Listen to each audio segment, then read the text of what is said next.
Assalamualaikum warahmatullahi wabarakatuh. Hai sahabat semua, perkenalkan nama saya Intan Aprila. Untuk identitas saya bisa dilihat di layar ya. Yang terhormat Bapak dosen dan juga teman-teman semua yang saya cintai dan saya banggakan, izinkan saya untuk kali ini akan mempresentasikan tentang strategi pembelajaran ekspositori dalam membangun pemahaman konseptual. Sebelum ke pendahuluan, teman-teman, perlu kita ketahui bahwasannya strategi pembelajaran ekspositori ini sudah tidak asing lagi bagi kita loh. Ini sudah banyak guru lakukan ya. Mungkin ada yang tahu bahwa konsep ini bernama strategi pembelajaran ekspositori, ada juga yang hanya tahu tahapannya saja tapi tidak tahu istilahnya. Baik, langsung saja ke pendahuluan, yaitu mengapa ekspositori penting.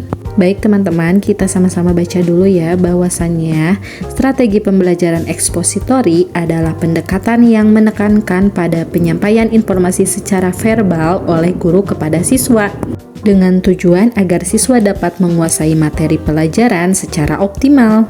Dalam konteks pendidikan dasar, strategi ini menjadi fondasi penting untuk membangun pemahaman konseptual awal siswa. Dalam efisiensi waktu, konsep ini memungkinkan mencakup materi yang luas dalam waktu yang singkat. Dan dalam struktur itu jelas, materi disajikan secara sistematis dan logis memudahkan siswa mengikuti alur. Secara dasar konsep ideal untuk memperkenalkan konsep baru atau informasi dasar. Apa itu pembelajaran ekspositori? Jadi teman-teman, pembelajaran ekspositori adalah strategi pembelajaran yang berpusat pada guru, di mana informasi disampaikan secara terstruktur dan terorganisir untuk memfasilitasi pemahaman dan penguasaan konsep oleh siswa. Nah, fokus utama strategi ini adalah pada proses penyampaian materi, bukan hanya pada hasil belajar. Guru berperan aktif dalam menjelaskan, mendemonstrasikan, dan memberikan contoh sementara siswa mendengarkan, mencatat, dan memahami. Nah, dari sini pasti semuanya sudah tahu kan bahwasannya strategi pembelajaran ekspositori ini sering dilakukan oleh para guru ya. Dan pada saat saya duduk di sekolah dasar, sekolah menengah pertama, dan sekolah menengah atas, strategi pembelajaran ini sering saya terima dari para guru. Sehingga saya sangat familiar pada konsep pembelajaran ini. Adapun ciri-ciri utama pembelajaran ekspositori adalah yang pertama penyampaian verbal, informasi disampaikan melalui ceramah, penjelasan, atau narasi. Untuk itu juga berpusat pada guru menjadi sumber utama pengetahuan dan pengendali proses pembelajaran. Selain itu juga materi terstruktur, penyajian materi dilakukan secara sistematis dari yang umum ke khusus, atau dari mudah ke sulit. Nah, peran siswa pasif pada awal saja. Siswa cenderung menerima informasi meskipun kemudian dapat berpartisipasi dalam diskusi atau tanya jawab. Oke, selanjutnya ada tahapan pembelajaran ekspositori, yaitu persiapan dan penyajian. Teman-teman, untuk yang pertama yaitu persiapan, yaitu guru merumuskan tujuan pembelajaran, menguasai materi, menyiapkan alat peraga, dan menentukan pendekatan yang tepat. Lalu, apersepsi yaitu membangun konteks atau mengaitkan materi baru dengan pengetahuan awal siswa untuk menarik perhatian dan memotivasi. Selanjutnya ada penyajian, penyampaian materi secara verbal disertai contoh, demonstrasi, dan visualisasi. Lanjut konsolidasi, yaitu memperkuat pemahaman siswa melalui tanya jawab, diskusi, dan merangkum poin-poin penting. Tahapan selanjutnya yaitu aplikasi, yaitu memberikan kesempatan siswa menerapkan pengetahuan melalui latihan, tugas, atau simulasi.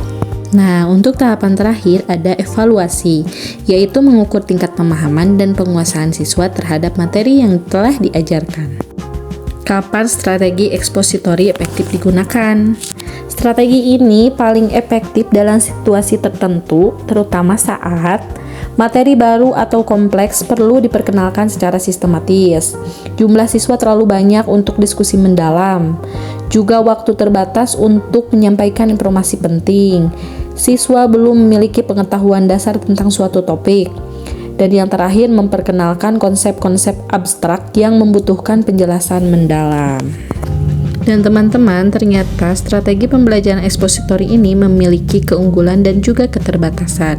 Untuk keunggulan, yang pertama, materi disajikan secara terstruktur dan logis. Selanjutnya, efektif untuk menyampaikan informasi dalam jumlah besar. Juga dapat menghemat waktu pembelajaran dan membantu siswa dengan gaya belajar auditori. Untuk keterbatasannya yaitu potensi siswa menjadi pasif dan kurang interaktif, juga kurang mengembangkan kemampuan berpikir kritis dan pemecahan masalah.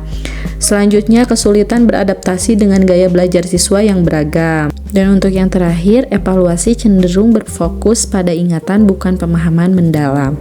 Implementasi kreatif di kelas dasar.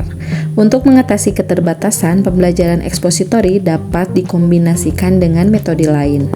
Seperti diskusi singkat. Setelah penyampaian, berikan waktu untuk tanya jawab dan diskusi kelompok kecil.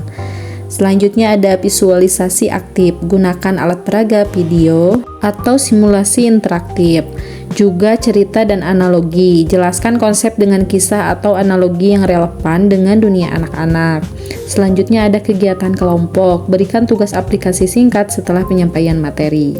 Kesimpulan, fondasi kuat untuk pembelajaran. Strategi pembelajaran ekspositori adalah alat yang berharga dalam kotak peralatan guru, khususnya di pendidikan dasar. Meskipun memiliki keterbatasan, efektivitasnya dalam menyampaikan informasi dasar dan membangun struktur konseptual tidak dapat diremehkan. Dengan penerapan yang bijak dikombinasikan dengan metode interaktif lainnya, ekspositori dapat menjadi fondasi kuat yang memberdayakan siswa untuk eksplorasi pengetahuan lebih lanjut. Ini membantu siswa membangun peta jalan awal pengetahuan sebelum mereka memulai perjalanan penemuan mandiri. Nah teman-teman, saya mengaplikasikan strategi pembelajaran ekspositori ini contohnya dengan pembahasan siklus hidup kupu-kupu. Setelah memberikan penjelasan dan menceritakan sedikit tentang siklus hidup kupu-kupu, juga memberikan catatan kecil, saya memberikan tugas kepada mereka untuk menempelkan sesuai urutan siklus hidup kupu-kupu. Dan tiba-tiba ada siswa yang bertanya, "Beres? Siapa yang ke satu?" Rapli. Ibu, nah kupu-kupu bisa jadi hilet. Kupu-kupu nah bisa jadi hilet, ada yang tahu nggak? Bagus pertanyaannya. Nah, dari sini bisa kita simpulkan bahwasanya strategi pembelajaran ekspositori ini bisa juga membuat siswa lebih aktif ya.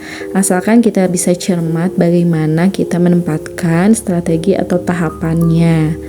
Dan teman-teman, ini saya ulang kembali bagaimana tahapannya. Yang pertama yaitu memberikan penjelasan, menceritakan, bisa juga memberikan demonstrasi gambar ataupun video, cerita, dan lain-lainnya ya.